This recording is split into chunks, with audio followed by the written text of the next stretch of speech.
9/17/10. A couple of months ago, I began my classes at Chico State University. As I was preparing for my freshman year, I was able to find everything that I needed, except for a laptop. I'm not exactly very good at letting a dollar go for something, especially when I could get that something for less.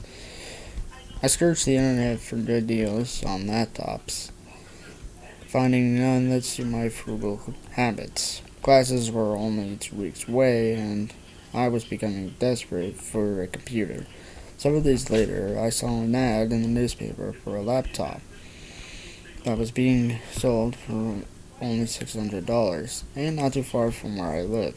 It was a very nice laptop, too, seeming odd that it was being sold for almost $1,000 less than store price. I drove to the seller's address the following day. The house was farther out of the city, butting up to a dense forest. Outside of the house was an old Chevrolet and a mess of old signs and other various vintage-looking items. I rang the doorbell, and a thin man in a flannel jacket came to the door. When I asked about the laptop, he looked almost relieved and told me he was ready to sell it immediately. Luckily, I came with cash in hand, and after it proved of good condition, I went home with a new computer. Excited to have my first self-bought laptop, I powered it up, and began uploading my own programs and applications onto it. Upon searching the hard drive, I found a folder hidden away on it, which was odd because the man selling it told me that the memory was wiped clean and ready for a fresh start. The folder was titled 9/17/10, presumably a date. I opened the folder, viewing 6 videos and 3 pictures. Curiosity got the best of me, and I decided to watch the videos. The first video was simply titled 001. The video was shot from a shaky camcorder inside of a vehicle, recording a woman walking out of a bar and getting into her car at night. After a couple of seconds, the woman drove off, and almost immediately, the person recording the video began to drive after her. The video ended after 24 seconds. It almost seemed like the cameraman had been waiting for the woman for a while. Come to think of it, I wasn't too alarmed by this at the time, just a little unsettled. I opened the next video file, titled 002.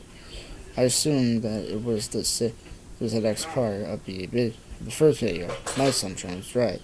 As it began with the camera on top of the console, facing out the windshield, it was raining now, leading me to believe that this was a short while after the first video ended. I could barely make out that the vehicle 2 cars ahead of this one was the same car that the woman at the bar left in. This went on for an unsettling 47 seconds before the camera cuts out. I began to get a little nervous, fearing that this might take a turn for the worse. But as if I was watching a television show, I wanted to see where this was headed. Not totally concerned yet, I decided to press on. The third video was, of course, titled 003. This was the one that got me officially concerned. The clip began from the same shaky hands as the first clip. It was now pouring rain outside, and I could barely make out a figure in a fur coat, with an umbrella walking to the front door of a house. I could only assume who this person was, and whose house this belonged to. The figure entered the house and closed the door. The following stillness greatly unnerved me. The only thing that could be heard was the sound of rain dumping on top of the car. After roughly 2 minutes of this nerve-wracking nothingness, the lights from inside of the house cut out.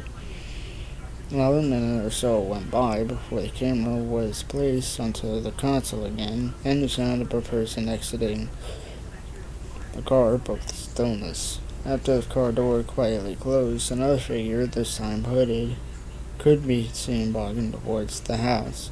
I began to feel a knot tightening in the bottom of my stomach as the stranger walked around to the back of the house. Whoever this person was, they definitely weren't supposed to be there. After another couple of seconds, the lights to the outside of the house cut out. It was pitch black, and only the rain alerted me that the camera was still rolling. The video ended after about 9 minutes of rain and darkness. I was now pretty sure that this was not an innocent little project or anything of that nature. I began to feel stupid for not checking this laptop seller's credibility. Was this person stalking the woman the same person that I met earlier? Throughout the whole experience, I had a dormant thought in the back of my head to call the police, but I wasn't ready just yet. Luckily now, I began the fourth video, 004.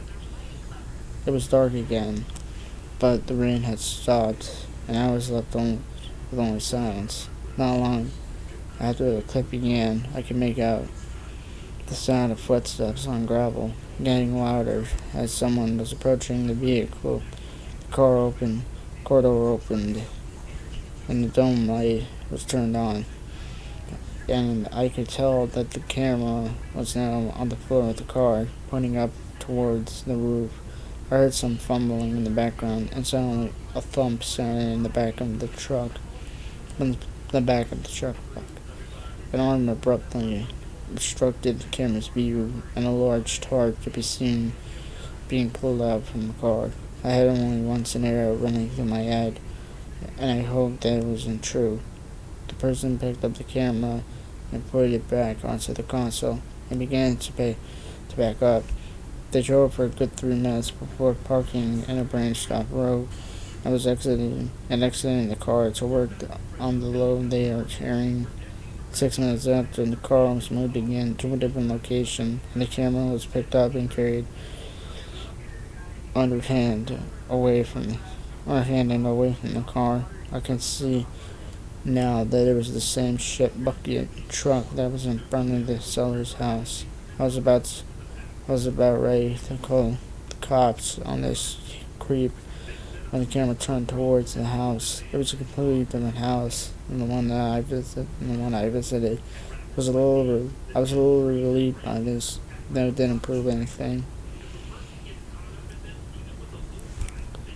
As the fourth video came to an end, I was wondering whether or not I was prepared to see what came next. I could only hope that this was a prank, or at least had a happy ending.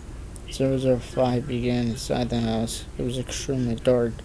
The only thing I could make out was a figure that would occasionally walk in front of the camera. It was also quiet for the first few moments, minus the occasional barking of a dog outside. Eventually, a small sound started to appear. The small sound soon escalated to a loud and muffled scream. Shaking and struggling sounds became more apparent as time went on. Someone was crying. A light abruptly came on. The camera was lifted and panned to the center of the room, revealing a beaten, bloody woman tied to a chair. From what I can make out, this was, in fact, the woman from the bar. The camera zoomed in on her face for what seemed like an eternity before stopping. I couldn't believe that this was happening. The original hope that this was a movie or something like that had long since been diminished. With only one video remaining, I was beginning to fear for my own safety. I locked my door, closed my blinds, and pushed onward. I began 006 with a small hope that this woman was still alive and that I could have her saved. The final installment of this horror show began in a bathroom setting. The camera was placed on the counter, facing a mirror in which I could see a door.